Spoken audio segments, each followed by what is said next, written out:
Hi there, thanks for joining me.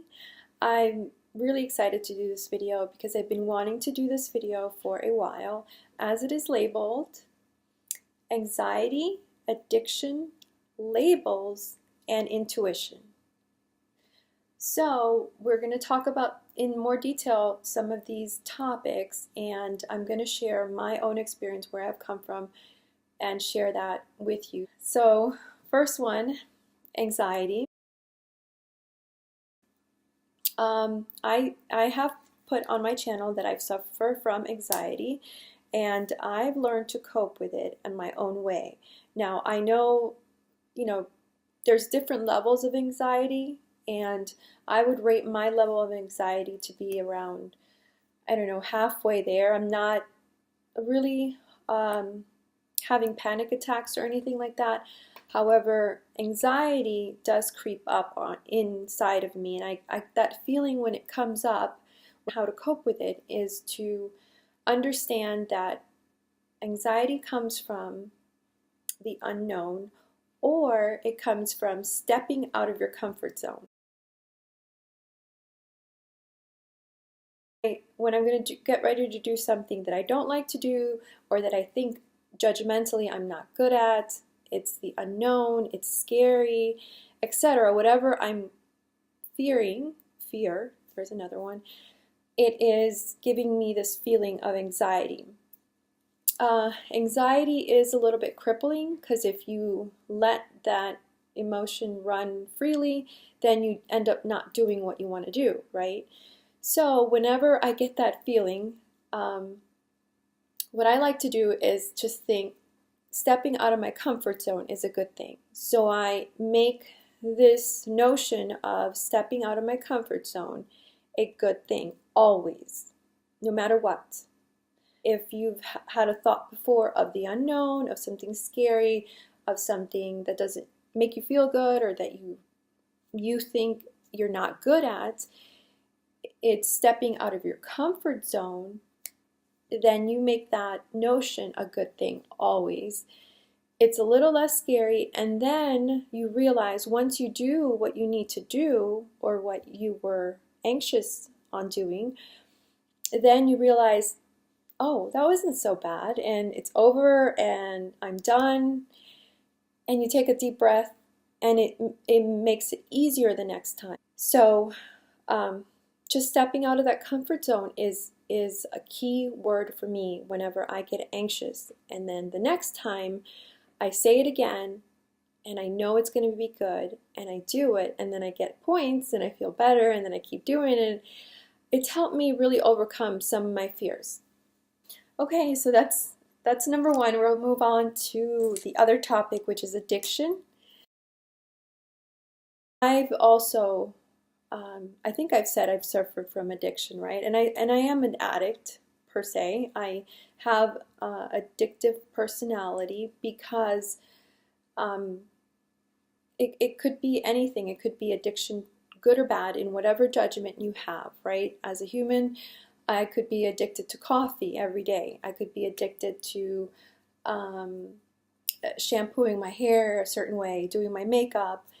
And then there's worse addictions that really deteriorate the body, like alcoholism, and again, something like that, drugs, and sex. Just being a negative person is an addiction. So what I really feel that I've overcome some of my addictions is addressing my emotional state. So addiction is actually an emotional state of consciousness that has been blocked energetically. And that means that you are fulfilling that with something else. Like a big one is alcoholism or cigarettes, because they are legal. It's a very hard state to be, and I've been there. And there's nothing that will help you more than realizing that you need to address certain things in your life, in your body, in your mental state, and and surpass them. You know, you have to get past them. You have to either forgive or you have to cope with it and work through that struggle and really break free of the chains that hold an addict in place.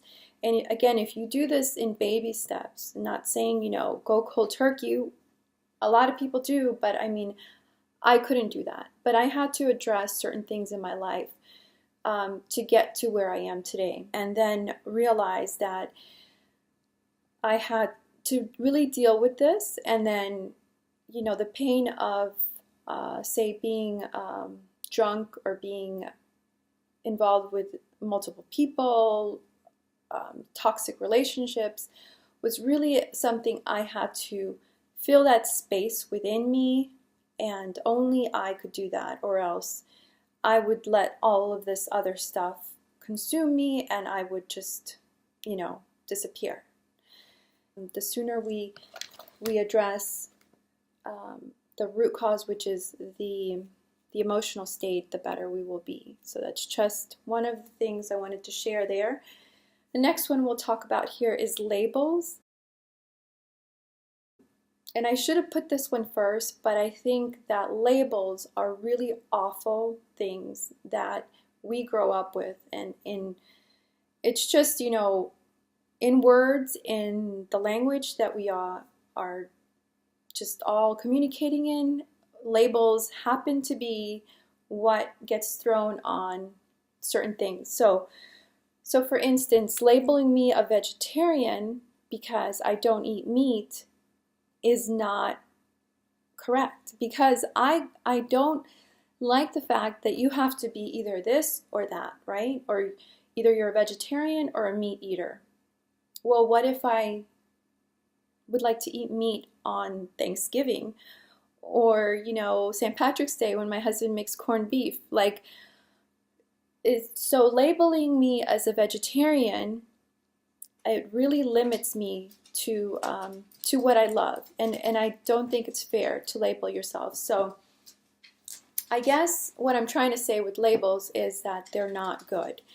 And I think a lot of people agree with me that, you know, for instance, another one is your sexual preference, right? So you're a lesbian, bisexual, homosexual, straight, heterosexual. So what if you love someone unconditionally, no matter what sex they are, and it could be, I mean, that to say in today's society is bisexual, right? Because it could be a man or a woman, but you're still not allowing yourself to be who you are, because you could say that, but then when you find the right person, you just cut off that bisexuality with what was labeled, right? Because then people that are labeled like that can be judged.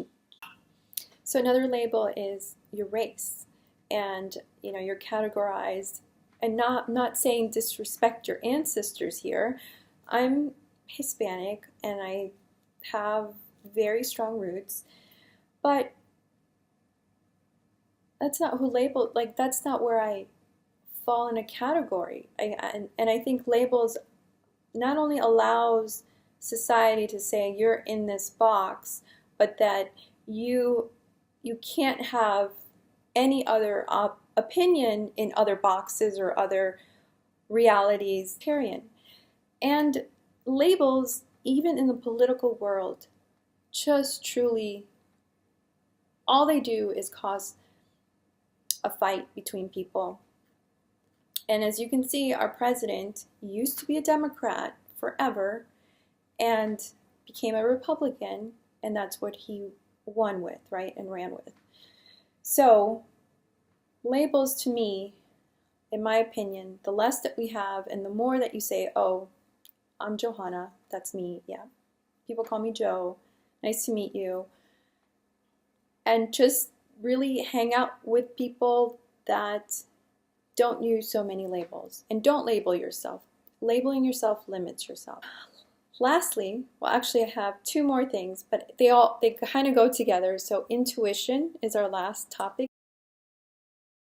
Please know that everyone has this so-called other conscious connection, and intuition allows you to know things, just know them, not learn them or understand them or conceptualize them, but know truly in your heart, in your soul, of something, right? So one thing that I do use communicate with my intuition is a pendulum, and just wanted to show a pendulum can be a necklace or you can actually buy one, and this pendulum is my crystal necklace. It's a rose quartz and it swings, right? So you hold it and I usually ask it questions and it swings and it's never failed me. I didn't believe in this, but this is amazing. So communicating through a pendulum, you only can really ask yes or no questions, and then if it swings, for me, if it swings back and forth like this, it's a yes, and if it stops and it starts swinging to say a no, and it starts going sideways, which would be right to left, then that means a no. It's just an intuition. You're connecting to your higher self, if you want to call it, or your consciousness, and you know the answers. If you do the research scientifically, it's been proven that your brain knows the answer about 2 to 3 seconds before you answer it from your own words. So there is something there. It's kind of a freaky situation because you don't know if you're like a puppet or something, and then there's something consciously connecting what you're going to say, but there is something there. I'll leave links to this amazing findings of that fact.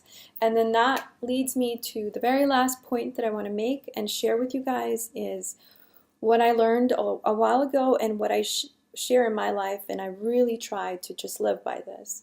And they're called the 4 Toltec agreements. And the 4 Toltec agreements are something that was created by Ruiz is his last name, I want to say, the author of the book, which I have, really identifies these 4 points, and it just makes so much sense. It's just amazing. The number 1 is be impeccable with your word. How awesome is that? How awesome would it be if we were always impeccable with our word, which means you really consciously speak truth, beware of gossip, and beware of negative thoughts. So another one I want to say with this same agreement here is a book called Killing the Ants, I believe it's called, and I'll leave a link to that. Ants means automatic negative thoughts, and that if that's a pattern in your thinking, which you need to identify, killing the ants means stop the thinking, switch the consciousness to, or the thinking to something more of a neutral space. Not to say you don't think this is the way it should be, but more of a neutral space. Step back and analyze the situation as an observer instead of actually commenting and putting your negative thoughts into the space that you are in. Number 2, don't take things personally.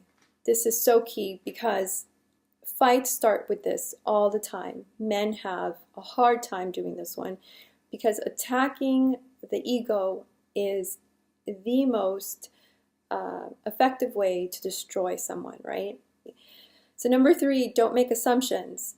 This is so true. Like, you have no idea what people are going through, and to assume that, something happened because that's what you're assuming, no, just don't. Just don't even make an assumption. And you know what? It saves you the headache and the worry. So just move on. Number 4, always do your best. And that's really all we come to do here. And I think that is just simply the best advice, and it will help you just be a better person every single day. I love you guys. Thanks for watching.